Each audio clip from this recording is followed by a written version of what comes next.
Every morning, I woke up to the sound of the alarm at 6:30, knowing that the day ahead would be filled with familiar tasks. Life with Jake, my husband, was stable and predictable. We lived in a cozy house on a quiet street in Boston, where the neighborhood knew each other well. Our evenings were spent together over dinner, discussing our future plans. But deep inside, I felt like something was missing. Something essential was slipping through my grasp of happiness.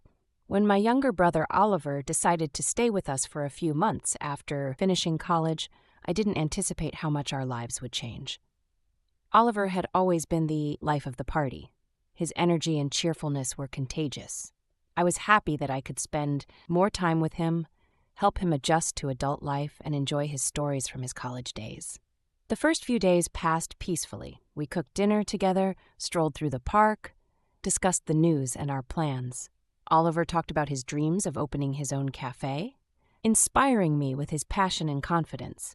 His presence in the house added freshness and joy to our evenings, but I couldn't help but notice how often he smiled at me, how his gaze lingered on me a little longer than usual.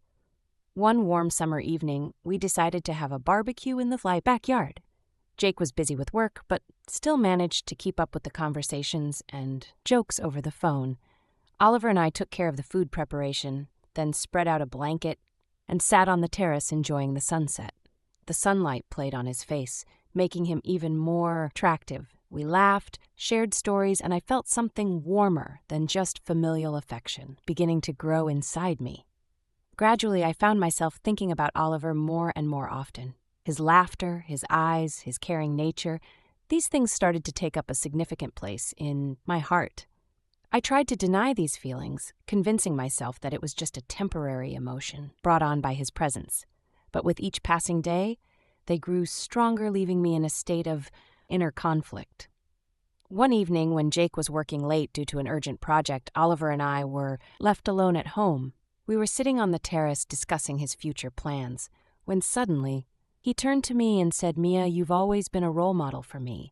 I admire you more than words can express." His words took me by surprise. I felt my heart start to race, and for a moment, I was speechless, trying to understand what he meant. Embarrassment and growing tension hung in the air between us.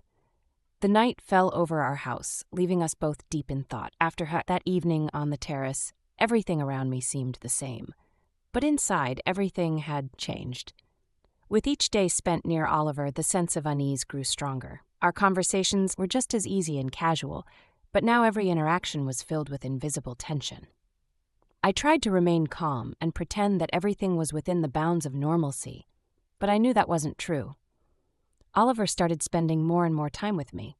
He offered to help with household chores, accompanied me on errands, and I couldn't help but notice how often he sought my gaze. Every time our eyes met, I felt something that made my heart beat faster.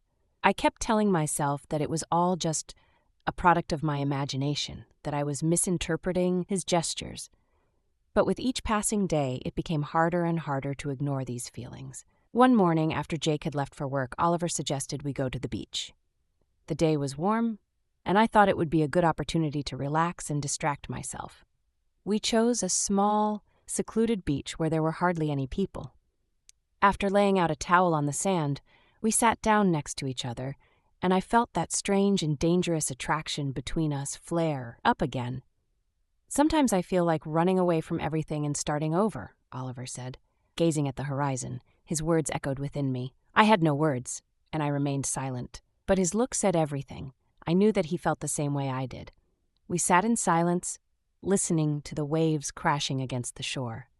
At some point, I realized that I could no longer deny what was happening between us. For too long, I had hidden my feelings behind a mask of calmness and reason. Suddenly, Oliver turned to me and looked directly into my eyes. His gaze was full of anxiety and determination. "Have you ever thought about starting life over?" he asked quietly. Those words pierced me like a cold wind. I was silent for a long time, not knowing how to respond. My heart was pounding so hard it seemed he could hear it. Sometimes I whispered, avoiding his gaze. I didn't have time to realize how he suddenly was so close to me. His hand touched my cheek and I couldn't push him away. Our lips met in a kiss that was brief but overwhelming. That moment was filled with the emotions I had been missing in life. In that instant, everything inside me turned upside down. I knew it was wrong, that I had crossed a line I shouldn't have. But at that moment, I couldn't help myself. The kiss was brief, but it spoke more than 1,000 words. It was a confession of what we both felt, but were afraid to admit, even to ourselves. When the kiss ended, I abruptly pulled away as if suddenly realizing what I had done. Oliver looked just as shocked. We both sat in silence, breathing heavily, trying to comprehend what had just happened. When I looked at him, I saw the same emotion in his eyes, a mixture of fear and despair. The drive home was filled with the silence that seemed unbearable. I tried to convince myself that it was a mistake, that I needed to forget about it and return to my normal life. But I knew that now, that was impossible. We had crossed a line and there was no going back. That night, lying in bed next to Jake, I couldn't sleep. Thoughts of what had happened on the beach wouldn't leave me alone, guilt mixed with excitement, and I couldn't understand what was happening to me. Jake, completely unaware, slept peacefully beside me, and that only intensified my inner turmoil. With each passing day, the situation became more and more unbearable. Oliver continued to be around, and our silent agreement about what had happened made our interactions even more tense. Every glance, every gesture was filled with hidden meaning. I felt as though my life, once so calm, was turning into a storm that I could no longer control. One evening, when Jake was working late again, Oliver approached me in the living room. He sat down next to me and quietly said, "Mia, what's happening to us?" There was genuine concern in his voice. I knew I couldn't avoid this conversation, but the words were stuck in my throat. And before I could respond, he leaned toward me again. His hand found mine, and in that moment I realized that we were both being drawn into an abyss from which we would not be able to escape. After that kiss on the beach and the subsequent conversation in the living room, a silence settled between Oliver and me, filled with a sense of inevitability. We both understood that we had crossed a line that could never be erased, but neither of us dared to take the next step. I tried to convince myself that it was just a moment of weakness, that nothing like this would happen again. But every time our eyes met, I felt a fire inside me that I could no longer extinguish. The house was filled with a tense atmosphere. Jake didn't notice the changes, too absorbed in his work. He came home late, and our conversations were reduced to mundane questions about work and household matters. I tried to behave as usual, but every innocent word from him was like a knife to my conscience. I knew I was betraying him, and that thought was eating me up inside. Oliver, for his part, tried to keep his distance, but his attempts seemed clumsy and forced.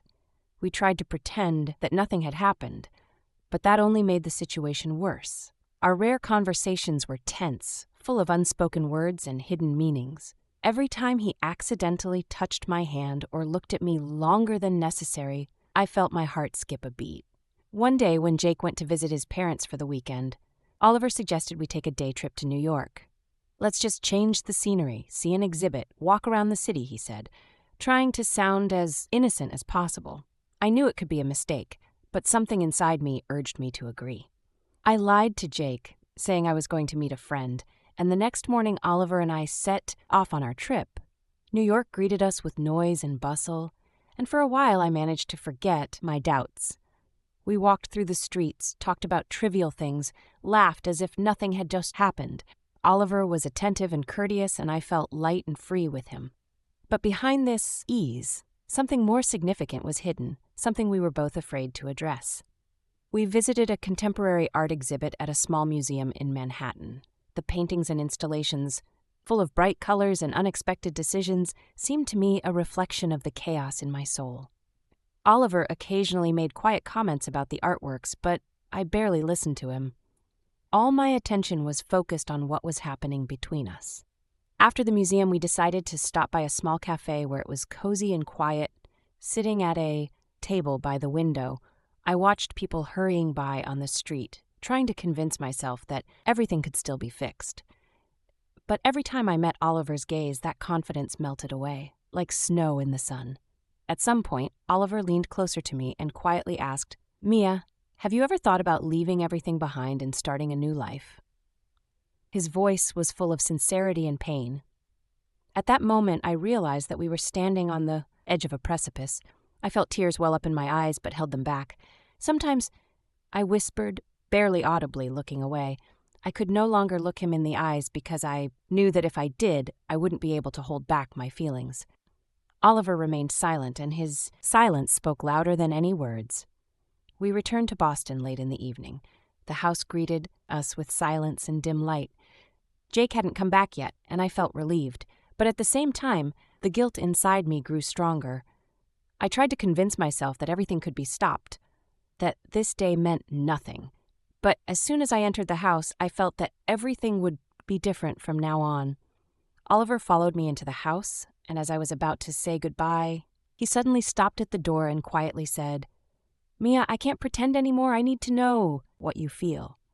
His voice trembled, filled with pain, and I realized that I could no longer hide behind a mask. I slowly turned to him, feeling something inside me break. "Oliver, I began, but the words got stuck in my throat. I knew that if I said anything, it would destroy everything completely. But staying silent was impossible, too. We both stood at the threshold of the house, lost in our thoughts. And at that moment I realized that everything had already been decided. Oliver took a step toward me, and I felt a fire ignite inside me. I knew I shouldn't, but I couldn't stop myself. Our lips met again, and this kiss was different, full of despair and tenderness, as if we both understood that this might be the end. After that evening in New York, after that kiss at the doorstep, my entire life began to crumble, with relentless speed. Inside me, emotions raged uncontrollably, while my mind desperately tried to find a way out of the situation I had created. Each day became a torment, filled with guilt and fear. I tried to carry on as usual, but I knew it was only a matter of time before everything would come to light. Jake remained engrossed in his work, but now his absence at home became unbearable to me. In any other situation, I would have appreciated his efforts and the way he cared for us. But now, every innocent word, every gesture from him felt like a knife in my heart. I felt terrible, knowing I was deceiving him, yet at the same time, I couldn't bring myself to break things off with Oliver. Our feelings had become too strong to ignore. Oliver, on the other hand, started to distance himself from me more and more. We spoke less often. Our encounters were tense, filled with unspoken words. He seemed lost, unsure of how to handle what was happening between us. He was tormented by the same doubts that plagued me, and every conversation we had ended without resolution. We both knew this path led nowhere, but we continued down it, unable to stop. One evening, when Jake came home earlier than usual, I sensed that the end was near. He was unusually quiet, and despite my attempts to act naturally, he noticed my tension. We ate dinner in silence, and I felt something inevitable hanging in the air. After dinner, Jake suddenly looked at me with a serious expression. "Mia, what's going on?" he asked quietly, his voice full of concern and suspicion. I froze, not knowing how to respond. My heart was pounding so hard that it seemed he must have heard it. "Nothing? Everything is fine?" I tried to lie, but even I could hear how unconvincing it sounded. He didn't take his eyes off me, and I knew I couldn't hide any longer. "Mia," his voice was filled with pain. "I know something is going on. You've changed, and I can't ignore it anymore." I froze, realizing the moment of truth had arrived. The words were stuck in my throat, and I understood that I could no longer hide the truth. Jake deserved to know what was happening, but the fear of his reaction paralyzed me. Inside me, there was a brutal struggle between the desire to tell the truth and the fear of destroying what little was left. "Jake," I began, trying to find the right words. I made a terrible mistake." His face turned pale, and I saw his eyes fill with fear. "What do you mean?" he asked, his voice trembling. I took a deep breath, trying to muster all my courage. "I had an affair. With Oliver," I whispered, barely finding the strength to say the words aloud. The room filled with a heavy, deafening silence. Jake stood still, his eyes filled with a mixture of shock, pain, and disbelief. I could see the thoughts racing through his mind as he tried to comprehend what he had just heard, but it was too heavy a blow. "You with my brother?" His voice was quiet, full of disbelief. I nodded, unable to find any words to explain or justify myself. I watched as his face changed, as his hands clenched into fists, and I realized that I would never be able to restore our relationship. How could you? His voice now full of anger, and he took a step toward me, but then stopped as if afraid he might lose control. I didn't know what to say. All I could do was stand there and look at him, feeling everything we had built together collapse.